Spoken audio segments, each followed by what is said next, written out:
वो बहुमत के आंकड़े से सिर्फ 1 नंबर ज़्यादा है। धन्यवाद आदे जी। देखिए, मैं हरियाणा इस आपके माध्यम से सभी तमाम हरियाणा वासियों का बहुत बहुत धन्यवाद करता हूं कि हरियाणा वासियों ने जिस तरीके से दिल खोल करके कांग्रेस पार्टी का साथ और समर्थन दिया है। इस चुनाव में, लोकसभा चुनाव में एक बहुत बड़ी कांग्रेस पार्टी की जीत हुई है हरियाणा के अंदर, और इसके लिए सभी हरियाणा वासी धन्यवाद के, बधाई के पात्र हैं। मुझे खुशी है इस बात को कहते हुए कि देश में इंडिया गठबंधन को 28 प्रदेशों में जो अलग अलग वोट शेयर मिला, सबसे अधिक वोट शेयर इंडिया गठबंधन तो कांग्रेस पार्टी को 47.6% हरियाणा में जो मिला, ये तमिलनाडु, केरल, कर्नाटक जैसे दक्षिण के राज्य, क्योंकि ये उन लोगों को भी जवाब है जो दक्षिण उत्तर की बात भारतीय जनता पार्टी वाले करते थे। तो हरियाणा में 47.6% देश के 28 राज्यों में इंडिया गठबंधन को मिलने वाला सबसे ज़्यादा वोट शेयर ही नहीं था। अगर तमाम राज्यों में अगर वोट अपस्विंग देखें, पिछली बार के मुकाबले में कितना वोट प्रतिशत बढ़ा, तो कांग्रेस पार्टी का सबसे ज़्यादा 19.7% अगर वोट कहीं बढ़ा देश में तो हरियाणा के अंदर बढ़ा। इस बात का भी हमें गर्व है। 28 राज्यों में सबसे ज़्यादा वोट शेयर बढ़ना, वोट शेयर में वृद्धि, ये अपने आप में एक तस्वीर बता रही है। हरियाणा में 1984 के बाद ये सबसे ज़्यादा मत प्रतिशत इस चुनाव में मिला है। तो आप अंदाज़ा लगा सकते हैं कितने सालों का रिकॉर्ड टूटा गया है। और 10 की 10 लोकसभा सीटों पर रिकॉर्ड वृद्धि हुई है वोट में।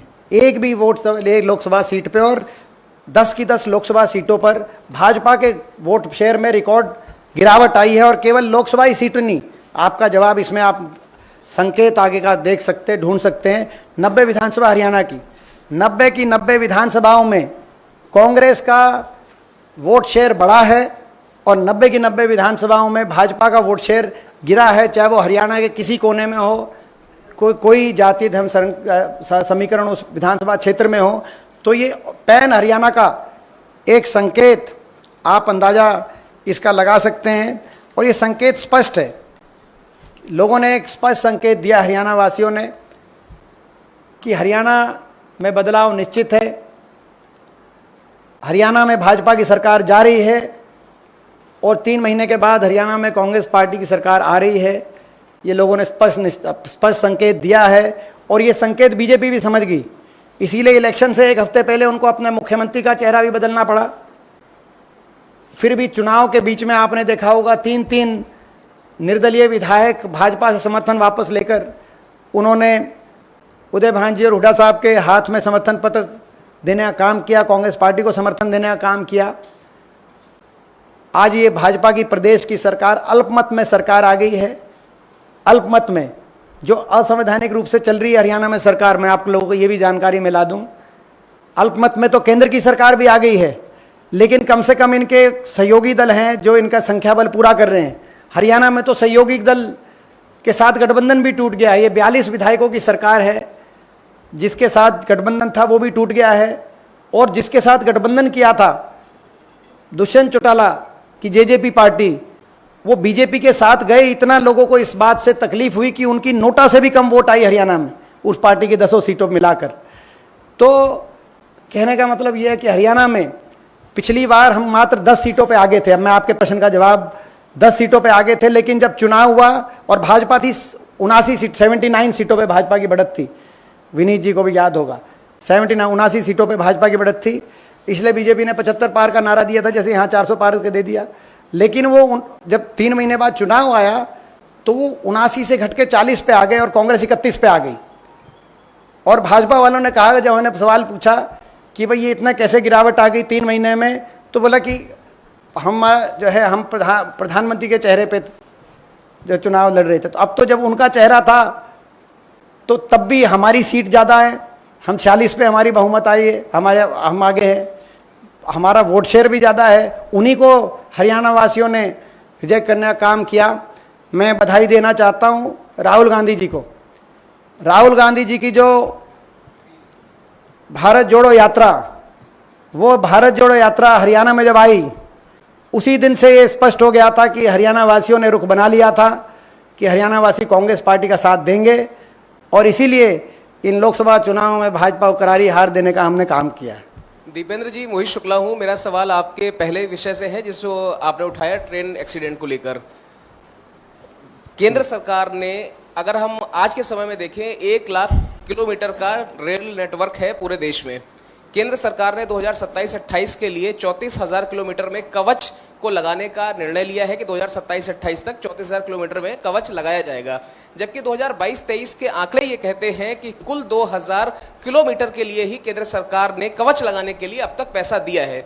तो जिस तरीके से सेना के बजट में कटौती हो, अग्निवीर योजना हो, और ठीक उसी तरीके से रेलवे की सुरक्षा और बजट में कटौती किस ओर इशारा करती है?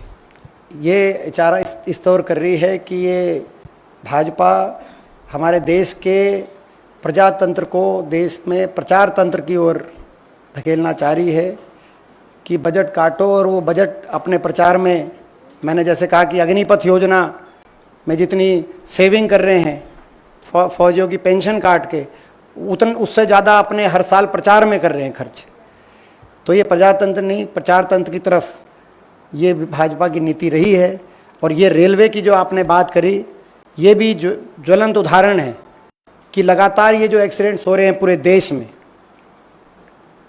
ये दर्दनाक, दुखदाई हैं, और ख़ास तौर पे ये पीड़ादायक इसीलिए हैं कि भारतीय जनता पार्टी बड़े बड़े इश्तिहार निकालती है। अगर कुछ रेल में कोई एक डब्बा भी बन जाए तो उस डब्बे का भी एडवर्टाइज करने का काम करती है, लेकिन हकीकत जो आपके साथ जो आंकड़े बता रहे हैं कि कवच योजना केवल 2,000 किलोमीटर के लिए, जबकि कहा गया कि हम 34,000 किलोमीटर के लिए लाएंगे योजना, और 2,000 किलोमीटर का बजट दिया गया। तो हकीकत में और मार्केटिंग में बहुत फ़र्क, अंतर है, जिसका खामियाजा सभी यात्रियों को अपनी जान माल को गवा के करना पड़ रहा है। और देश की सरकार को इस पे जवाब देना चाहिए। दीपेंद्र सर, मेरे 2 सवाल हैं सर। एक पहला सवाल ईवीएम को लेकर है। जिस तरह से लगातार आप लोग सवाल खड़े कर रहे थे, कल एलॉन मस्क का भी बयान आया, जो न्यूज़ रिपोर्ट आप लोगों की तरफ से कोट की गई थी, अब उनका क्लैरिफिकेशन आ गया है और उन्होंने बोला है कि ये गलत इन्फॉर्मेशन थी, कोई ओटीपी की रिक्वायरमेंट नहीं होती है। ईसी ऑफिशियल की तरफ से भी ये बता दिया गया है कि ये फेक न्यूज़ थी। तो क्या कांग्रेस पार्टी का अब स्टैंड है, क्योंकि आप लोगों ने यही न्यूज़ रिपोर्ट जो थी वो कोट की थी? सेकेंड क्वेश्चन सर, आपके स्टेट से रिलेटेड है। आप लोगों का वोट परसेंटेज बढ़ा है, असेंबली इलेक्शंस की तैयारी आप लोग करें, लेकिन उससे ठीक पहले आप ही के कुछ नेताओं की तरफ से बयान आ रहे हैं, कह रहे हैं कि टिकट डिस्ट्रीब्यूशन जो था वो ठीक नहीं हुआ था और उसी के कारण से हम उतना परफॉर्म नहीं कर पाए जितना कांग्रेस पार्टी कर सकती थी जमीनी स्तर पे। किरण चौधरी, कुमारी शैलजा, ऐसे कई नेताओं के बयान आए हैं सर। देखिए, पहली बात जो आपने कहा कि ईवीएम की बात जहाँ तक है, हमारी पार्टी का एक स्टैंड रहा है, हमारे नेतृत्व का इस पर एक बड़ा स्पष्ट स्टैंड रहा है कि चुनाव की किसी भी प्रजातंत्र, खास तौर पे देश जो हमारा दुनिया का सबसे खूबसूरत प्रजातंत्र है, उसमें चुनाव प्रक्रिया की साख पे प्रश्न चिन्ह नहीं उठने चाहिए। ये जिम्मेदारी देश की इलेक्शन कमीशन को निभानी चाहिए।